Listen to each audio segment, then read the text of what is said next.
Boba Fett, the Book of Boba Fett. Boba Fett was one of my favorite characters in the Star Wars movies, and now that they've brought him to screen, fast catching him would be Black Kastanstan. I like that guy. He came in. Let's start with this. So Boba Fett is taking over. He wants to take over the Hutt's territory. It turns out that the Hutt's territory has been splintered into 3 parts. He wants to unite them like the heavyweight boxing belts. He wants to put all 3 belts together. He wants to unite them and then control all of it. But he doesn't want to do it with fear and anger and violence. He wants to do it with respect. These dudes don't respect you, man. You gotta mob it up, man. You gotta mafia style this thing up. You gotta shoot people and stuff. Man, haven't you seen the movies? So he's trying to be for some reason a more peaceful guy. I don't understand that. I don't understand. You know what? They're showing basically three aspects of his life. They're showing his childhood when his father left him. They're showing when he was dropped into that sand beast's mouth in the Star Wars movies and how he escaped and united the sand people. And that's kind of cool.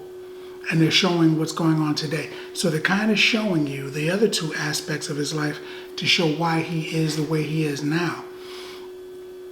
I kind of don't trust his right-hand woman, assassin.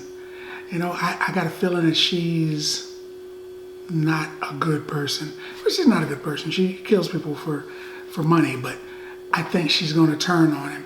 Man, I just got that feeling. She doesn't act like a subordinate. She's supposed to be a subordinate. She acts like she's his partner. And once she realizes she's not actually his partner, I think she's going to super trip. Black Kastanstan shows up, knuckles up with the rest of his crew. He's starting a united crew. I was thinking, you know what, man, you're going to run a mob organization. Sure, you're the leader, but now you need muscle. Now you need intel. There's different things that you need to do in order to rule a territory. Not that I've ever ruled an outer space intergalactic territory myself, per se. But what I'm saying is, these guys are killing each other. You gotta have some muscle. So he starts out with the assassin. And then he gets the 2 bodyguards. And then he's got a few droids. That's kind of cool. But in this episode, he gets a little bit more muscle. The more muscle you get, the more influence you have, the more people will stop and pay attention to you when you speak. And if you're Joe Schmo anybody, nobody's going to listen to you. If Darkseid attacks the planet and Robin shows up, he's not even going to look at him. But if Superman and the entire Justice League and the Green Lantern Force show up, he's going to be like, hey. Let's talk about this. Muscle breeds respect. So, he's building his muscle up. He gets attacked by Black Stan. I like saying that name, man. A terrible Wookiee. Because they got the Rancor. I'm skipping around a little bit. They got the Rancor in the cave. Jabba was dropping people, pulling the hammer, bam, dropping them in there with it. Everybody was terrified of that beast he had in there.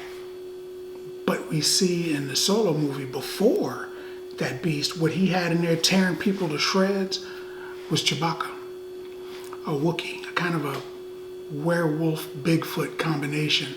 And it can use guns, and it's intelligent, and it's down there slaughtering people. So it's got to be terrifying, because he didn't even think, will they escape the Wookiee? He's like, anybody I drop down there is dead. He knew that.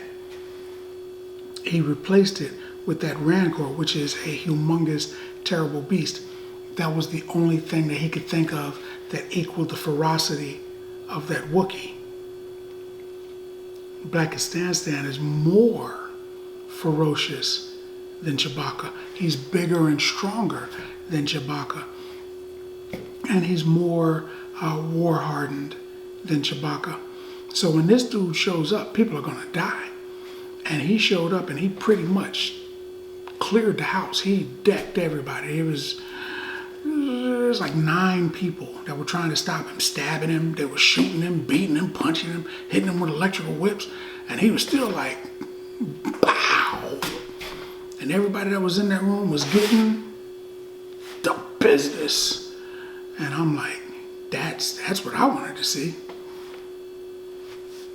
But in the comics, they're friends-ish. So something happens in the show that makes me say, okay. This is where their friendship's gonna start. He realizes that he could probably dead everybody in the room. So he's gotta make a friend with this guy. Or kill him, either way. You kill him, then you lose an asset. If you can befriend him, then you got a powerful asset. So he's gonna try to befriend him, I think. They don't actually say that, but they hint towards it in reading the book. I'm thinking, okay, well, that's probably what they're going to do.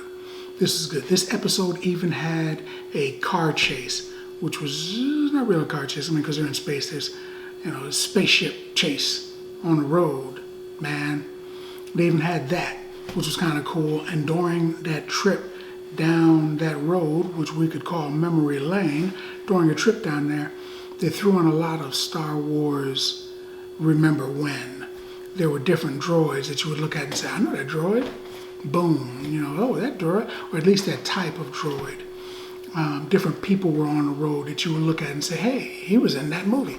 They were going down this street, which again, I will call Memory Lane. And it took me back. It took me back, man. They did it. They did it. I'm sure that's what they were trying to do, man. Take it back. And they did it. It took me back. It was very interesting. I enjoyed this episode. I'm curious to see where it's going to go. And I just got to think that this is going to bleed off into other series that they have. I think so. I think it was really good, actually. But that's what I think. In fact, I think it was so good that I would give this episode and what we've seen so far of the Book of Boba Fett,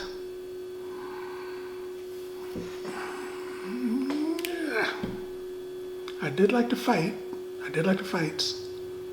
I'm not a fan of all the special effects. It didn't really look like they took advantage of so much Disney money, but the story was good. And I would give this episode 7. I'm probably going to start doing halves. 7 bags of popcorn. Very close to an 8. Close enough that I'm considering doing halves, but 7 bags of popcorn. But that's what I think. More importantly, what do you think? Now that you've seen the video, let's talk about it in the comments. And as always, if you like the video, if you like the content, subscribe. And then like. Popcorn passport. Get your popcorn passport.